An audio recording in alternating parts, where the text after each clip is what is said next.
वालेकुम बच्चों, आज हम उर्दू निसाब कायदा सफ़ा नंबर 46 नज़म लड़ना भिड़ना काम बुरा है पढ़ेंगे।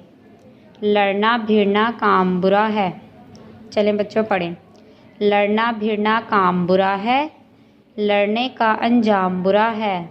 लड़ना भिड़ना काम बुरा है, लड़ने का अंजाम बुरा है। आपस में मिलजुल कर रहना, आपस में मिलजुल कर रहना। झूठी बात न मुँह से कहना। करते रहो माँ बाप की खिदमत, माँ के पाँव तले है जन्नत। अपने बड़ों का कहना मानो, दिल से इनको अच्छा जानो। काम की हैं ये सारी बातें, कैसी प्यारी प्यारी बातें। चलें बच्चों फिर पढ़ते हैं। लड़ना भिड़ना काम बुरा है।